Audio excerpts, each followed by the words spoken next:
Coba perhatikan slide ini. Anda melihat sebuah kamera dengan layar LCD yang penuh angka. Ada angka 1/100, f0,0, ISO 800. Bagi orang awam, tampilan ini intimidatif, rumit, dan membingungkan. Mereka cenderung lari ke mode auto berwarna hijau.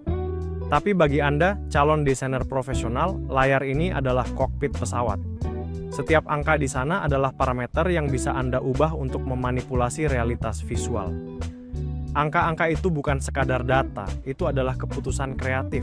Mengapa 1/100? Kenapa bukan 1/1000? Mengapa ISO 800? Apakah karena gelap atau sengaja ingin grainy? Hari ini kita akan membedah bahasa mesin ini agar menjadi bahasa seni Anda. Mengapa kita harus repot-repot belajar manual? Kenapa tidak pakai auto saja? Jawabannya ada pada kata kunci, konsistensi dan profesionalisme. Pengaturan kamera adalah fundamental dalam desain visual. Baik Anda memotret foto produk, dokumentasi proyek, atau konten media sosial, kamera mode auto seringkali tertipu oleh kondisi cahaya yang rumit. Dengan pengaturan yang tepat, citra visual menjadi profesional, tajam, dan sesuai kebutuhan. Ambil contoh nyata, dokumentasi UMKM. Bayangkan Anda membantu pengrajin batik atau penjual makanan di e-commerce. Foto yang dihasilkan kamera HP mode auto di dalam ruangan seringkali gelap atau blur. Padahal, syarat jualan online adalah foto yang terang dan jernih. Skill teknis Anda lah yang mengubah produk biasa menjadi produk yang mahal secara visual. Mari kita bicara data. Menurut Badan Pusat Statistik (BPS), tahun 2023, persentase individu berusia 15-24 tahun yang menguasai telepon genggam mencapai 92,14%. Bahkan di usia yang lebih tua, 25-64 tahun, angkanya mencapai 74,80%. Apa artinya angka ini bagi Anda? Artinya, hampir semua orang punya akses ke kamera. Ponsel pintar hari ini punya sensor canggih. Kompetisi Anda bukan lagi sesama fotografer profesional, tapi semua orang yang punya HP, namun, memiliki alat tidak sama dengan memiliki skill. Data ini menunjukkan bahwa pendekatan pembelajaran berbasis kamera digital atau ponsel sangat relevan.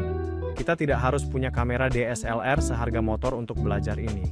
Gunakan HP Anda, tapi gunakan dengan otak seorang fotografer, bukan otak pengguna awam.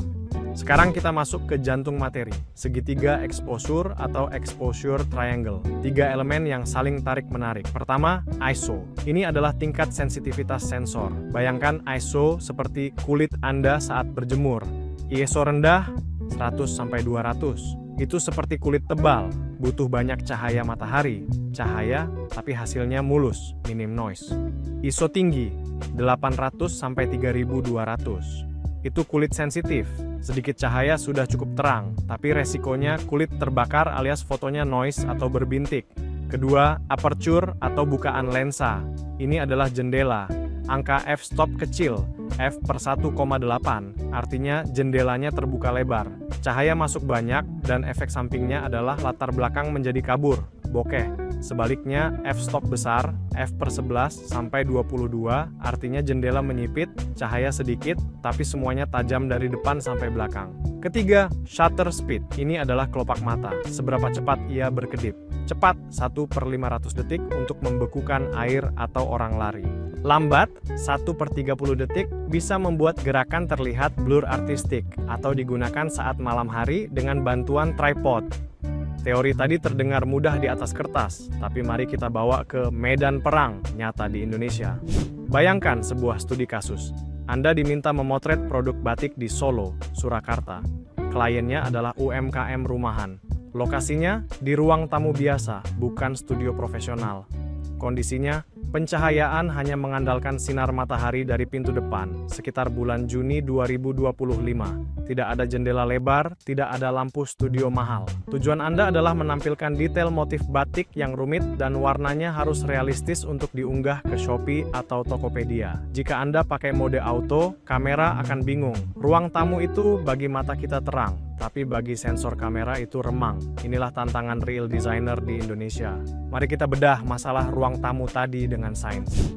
Standar pencahayaan ruang kelas atau kantor menurut SNI 6197/2011 adalah sekitar 300 hingga 500 lux. Itu terang yang nyaman. Tapi, ruang tamu UMKM di dalam rumah kemungkinan besar hanya berkisar 100 hingga 200 lux. Itu tergolong remang bagi kamera. Apa yang terjadi jika kita memotret di 100 lux tanpa pengaturan manual? Kamera ponsel akan panik. Dia secara otomatis akan menaikkan ISO ke 800 bahkan 1600. Hasilnya, foto batik penuh noise, warnanya pudar. Atau kamera akan memperlambat shutter speed ke 1/30 detik. Akibatnya, tangan Anda goyang sedikit saja, foto jadi blur atau kabur. Disinilah kita butuh intervensi teknis.